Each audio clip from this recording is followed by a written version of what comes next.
Today I'm going to introduce you to Christine Sullivan, one of Australia's leading performers and vocalists. One of the most gifted, accomplished, versatile, unique and popular in the Australian music industry. She has 5 acclaimed recordings performed at major jazz venues and festivals in Australia and internationally.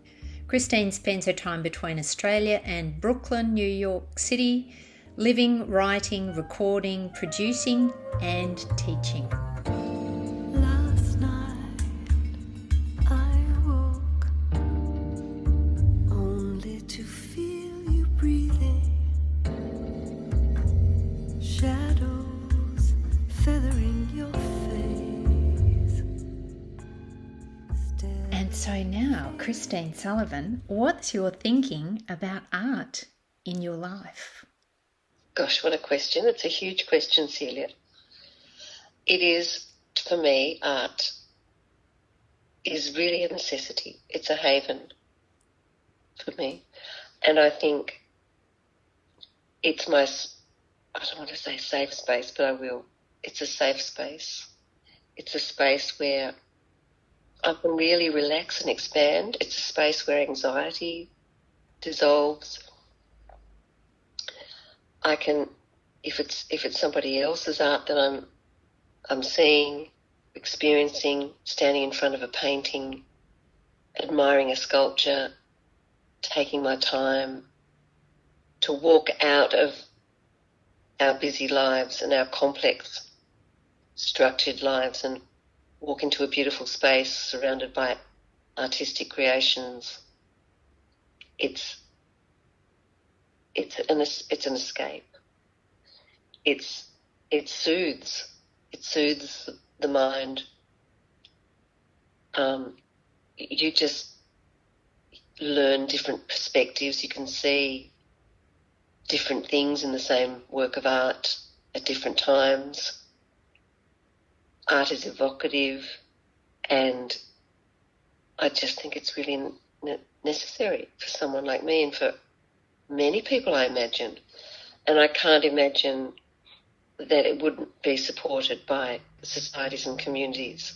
I can imagine that if people knew more about artistic and the creative side of themselves, I think they would, I think they would enjoy it.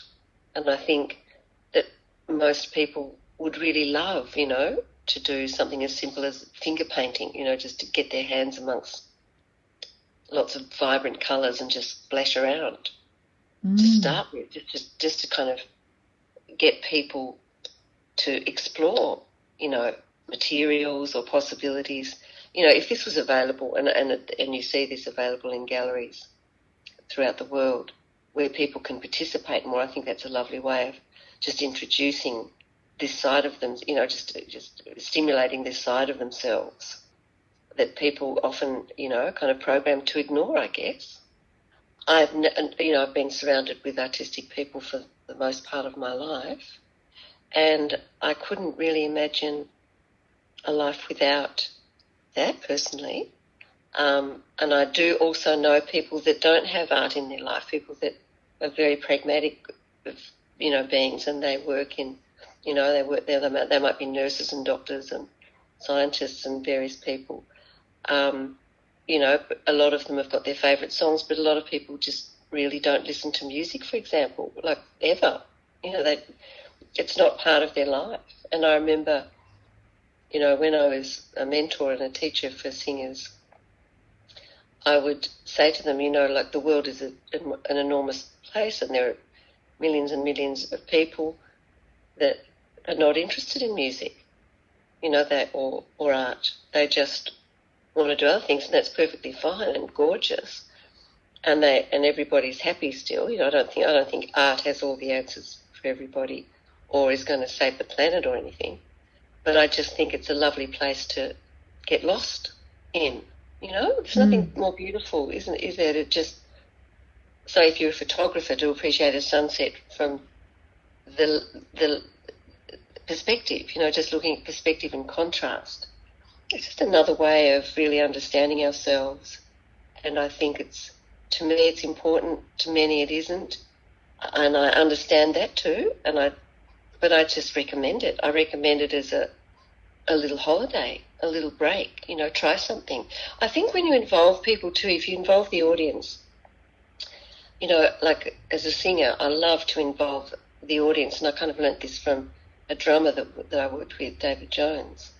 And he would invite the audience to participate, and then create a piece around his drumming patterns. And there would be this beautiful soundscape that would emerge with the people using their voices or speaking or clapping or just anything, any kind of participation. And I think that really makes people excited when they know that they can do it too. I think that if artists kind of think that, we're the people doing art and we're some kind of elite specialists and we're fab and we're more fab than everyone else, and, I think that's a little bit that's not a great place to be. I think you can separate. It's more about separation and boundaries than actually inviting people to participate and including everyone, And I think that would be healthy to do that, is to include as many people into the process just for fun,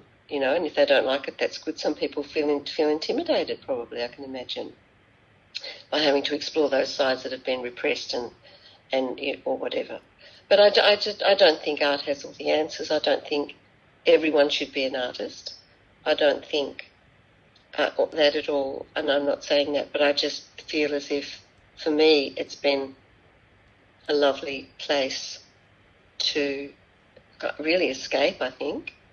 I really escape, and also to be free, a place where I can be really free.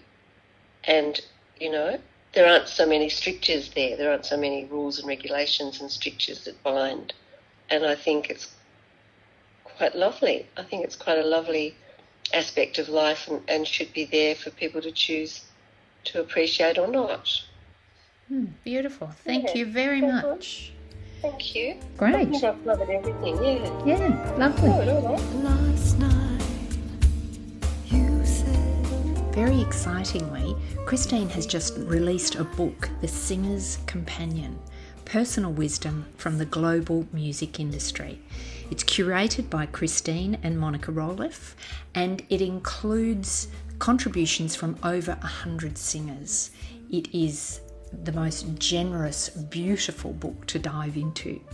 You can also see a fabulous interview about Christine's career, Portrait of an Artist, Christine Sullivan, at the simplymusic.com blog. Enjoy.